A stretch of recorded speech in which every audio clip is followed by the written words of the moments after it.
One is that the Bible is really inspired.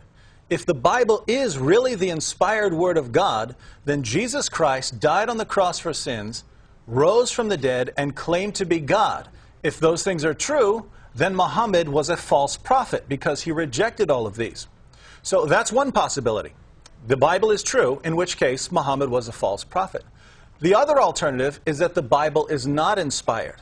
If that's the case, then Muhammad is telling people to go to a book that is false and not the Word of God. That would mean that Muhammad was a false prophet. So since Muhammad told people to go to this book, if it is the Word of God, then he's a false prophet because his teachings contradict those teachings. If it's not the Word of God, then he's a false prophet because he's telling everyone to go to a false, corrupt book. So by appealing to the Bible, Muhammad, either way you want to look at it, turns out to be a false prophet.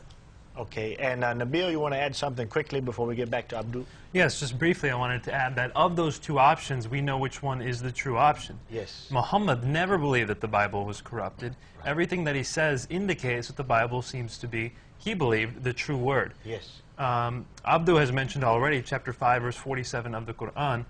We know from Sunan Abu Dawood, one of the books of Sahih Sitta, number 4464, that Muhammad put his hand on a Torah and said, I confirm that this is the word of God. Sunan Abu Dawood, number 4464. Yes. Now, the only indication that the words of the Bible may have been changed according to the Quran comes from the word badallah. Now, you speak Arabic, I don't, but apparently that means changed or exchanged. The words were exchanged. That is the only indication where the words may have been changed, but stronger words have been used in the case of the Quran. If you actually look at chapter 15, verse 91 of the Quran, it says that the Quran was ripped into shreds. Now, on the one hand, we say that the Bible words were exchanged, but the Quran's words were ripped into shreds, according to the Quran itself. Now, you tell me which one seems to be what seems to be being said. If you're saying the Bible was corrupted just by saying the words badallah, then of course, when the Quran's words have been ripped into shreds, they certainly must have been corrupted. Thank you, Nabil. Now we're going to get back to Abdul, but I want to remind you this is a live call-in show, and there's some serious things being said here. And this dilemma that has been brought up in Abdul's testimony and brought up in a scholarly way by Brother David, I would welcome any Muslim who has a reasonable answer to present your evidence right now. Here's your chance to present your evidence in front of millions of people. Dial in 248-416-1300. But right now we're going to return back to Abdul's testimony. Sorry to interrupt you, but that was very great, gentlemen. Let's get back to what you were saying. Absolutely. Well, as David pointed out, there is this dilemma. Yes. There's this dilemma between whether or not, well, if the Bible is true, I have to believe what it says. And the Quran seems to say that it's true. Yeah. So I have to now read this book, no longer to find that there's holes in it, but to see the truth in it. But as anyone knows, the problem is the Quran stands opposed to the Bible's messages in explicit ways. Sometimes they harmonize, other times they don't. Right. Specifically, the Quran says that unbelievers are those who say God is the Messiah, Jesus, son of Mary. It says not to refer to a Trinity. It says, مَا قَتَلُوهُ وَمَا صَلَبُوهُ. They did not kill him, nor did they crucify him, which it appeared to them as if it was so. Right. The problem with this is that you take out the crucifixion and resurrection, you remove 1/4 of Luke. You remove roughly 1/3 of John, or maybe a little less of that, but you remove huge portions of Mark. You can cast all of Paul's writings to the flames. Peter's testimony in Acts. You can just get rid of almost all of what is the gospel. Yeah, the whole Christian religion really would have very little at all in it, because it would just simply be a carryover from Judaism, wouldn't it? Well, exactly. It would just be a simple sort of monad concept of who God is, absolute unity. Yeah. Then it would be just the Messiah hasn't come yet. Right. In those senses. But what's important about my story was I did what any really, really good coward would do. I tried to make this book and this book say the same thing. Ah, okay. So I took it upon myself to say, Surah 4:157, where it says that they did not kill him nor did they crucify him. I took that as an interpretation a little bit differently.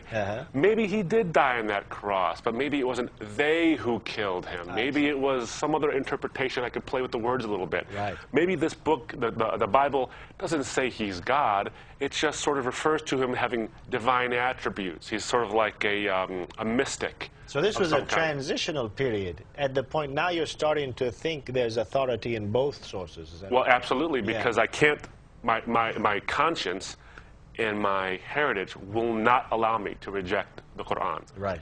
And my brain will not allow me to reject the Bible. Yeah. Yeah. It wasn't just the Quranic verses that got me to this Bible. Right. It's through looking at the evidence, looking through and finding the evidence for the transmission of the Bible. Yeah. Finding out whether or not it has been corrupted and to what extent. When were the books canonized? When were all these things that led me to believe that at least as far as 7th century Saudi Arabia was concerned, Yeah. we have a really solid case Okay. that the Bible today is what we had then. And of course for hundreds of years before that. So how did you get from that transitional period to where you are today? Well, it was it wasn't an easy thing. It took about 9 years 9 years. of study. What happened was that I was sitting on this fence for a long time, and the fence was pointy and sharp, but I didn't want to sit on it anymore. I like that. And I wanted to get on one side. Nabil, did you ever feel that way? That the fence was pointy, or you didn't have that? I hadn't heard your testimony. Well, I felt that when I was called, I felt like I was really dragging. Yeah. That I knew the truth, I just didn't want to accept it. Right. And in that case, I guess you could say it was sharp and pointy. So you're back on the pointy fence. Okay. So I'm still on the pointy fence here, but I'm studying the evidences for Islam and Christianity, but half-hearted, again, with this goal of making them mesh together. Yeah. I had met the woman who eventually became my wife, Okay. and we had made a pact together. We were going to find the truth together. If it was Islam, she'd become a Muslim. If it was Christianity, I'd become a Christian. One day, she invited me to go to a church. Yeah. And I'd been to churches numerous times for friends' weddings or whatever it was, never to a service. Okay. She invited me to go to church on a Sunday, and it was a beautiful summer Sunday. I remember it very well. I was sitting in my parents' home in the bedroom of their house. Yeah. And I had my Quran. I'd already done some things that I shouldn't have been doing. I had little sticky tabs in my Quran. I had little notes, and I had my Bible also. And I had little notes where this one and this one contradict each other, where the Quran and the Bible don't agree. Yeah. There's a lot of those. Yeah. But I was trying to make those reconcile, and over the time, those tabs became more and more numerous. The notes for where they disagreed became more and more numerous, and the fence got pointier and pointier. You got to get off one way or the other. Exactly. Well, this morning came. I remember I got up super early, and I went through my Quran and my Bible to try to harmonize these two books. Yeah. And I couldn't do it, and I got upset. Yeah. They came and picked me up. I got in the car and we drove to the church. Yeah. As I said before, have no shortage of words. Yeah. I'm always talking, have an opinion about something. Right. But I was silent in the car. Yeah. And she nudged me and said, "What's wrong? Yeah. What's the matter?" And I said, "No, nothing. I'm just tired." Yeah. Something like that. I gave an excuse. Sure. Went to the church service, and I think plenty of us have been to church services where we've heard the pastor give a sermon, and you think that he's talking to you, like he got in your head, and somehow he's referring to you. Yeah. Well, that happened at that service, and that really, really irritated me. Whoa. I didn't want to hear that. Yeah. And he said at the end of the service that for years now, God has been leaning on the door of your life. Oh. He won't force his way in. He's leaning on the door. If you just don't lean back, he'll come in. Whoa. He'll flood your life. Whoa, that's powerful. And that really irritated me more. Oh. I really didn't want to hear that.